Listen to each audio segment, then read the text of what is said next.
Welcome back. Joining us is Vincent, Vittorio, and Nathan Thomas McGill with Life is My Movie Entertainment. And you're here as part of an American-made movie. Welcome back. Joining us is Vincent, Vittorio.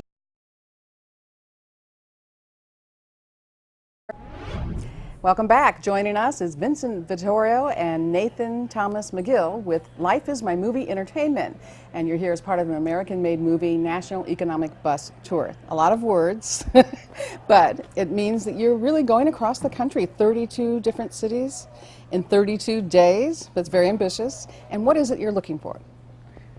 Yeah, I mean, 32 cities, 32 days. Every place that we go, we're trying to focus in on some part that the city's really doing in economic development, workforce development, or entrepreneurship. So while we're here in St. Louis, we're going to be going to Rankin Technical College before we're screening tonight at the Tivoli Yes. at 7 p.m. tonight to show American-made movie. And the movie is really just about the relationship that we all have to the products that we buy, that there are people, there are workers behind our products. Yeah, and so Vincent, this is really about the human equation, isn't it? Like how that plays into manufacturing and things that we do and buy and how we operate in this world. And when you attach that to it, there's a different kind of importance. Definitely. One of the companies we feature is New Balance. They make 25% of their sneakers in America. And when we got to spend time at the factory and see the workers behind it, we have a new relationship with our sneakers that we didn't before. Yes. And I think many Americans would if they knew the people behind the things that they buy, as well as the reasons in which they buy, supporting their local economy or the national economy. Yeah, you know, the first thing I thought of when I was reading about what you're doing and your endeavors is, you know, during World War II, how many people were so invested and involved in our economy. Case in point, my mother was Rosie the Riveter. You know, here she was, you know, helping with airplane parts. And so it's true because that was something where everybody was invested in it and knew these people behind the products and gave it a significance that didn't exist before. Really, yeah, it was, and it was a primary source of the middle class's income, and we've seen that decline over the years.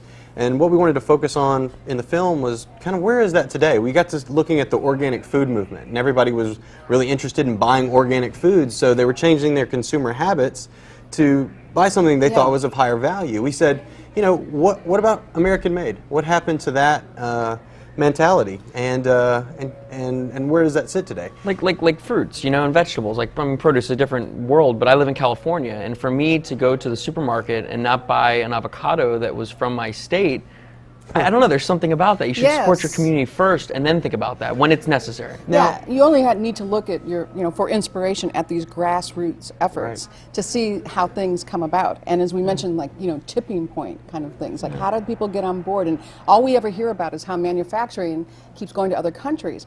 But when you put a different spin on it and say, you know, but the stuff that's here and maybe coming here has, you know, human beings behind the product, it makes a difference. You know, what's very interesting is with foreign investment. A lot of areas have companies that are coming from out of this country to make things here.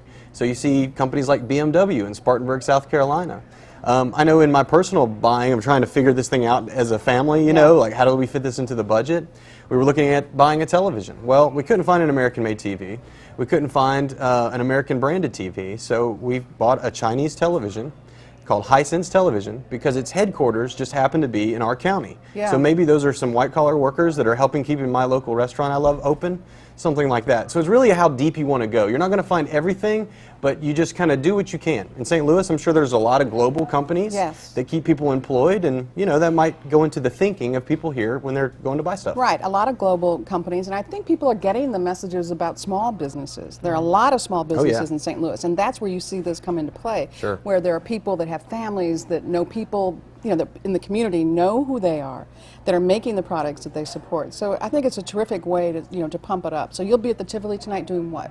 We're going to be at the Tivoli at 7 o'clock, and it's an advanced screening before the film goes nationwide on August 30th, so it's a very special event. We want everyone to come out, and more important than that, we will have a Q&A afterwards. We're going to have some great guests from St. Louis that are going to be talking about what's going on here, and then you know, we'll also be taking questions as well at the end of the film. So the film, tell me about the film that's going nationwide. Yeah, the film that's going nationwide is really, you know, about whether you realize it or not, we all have this relationship between the products that we buy and the things that we make in this country.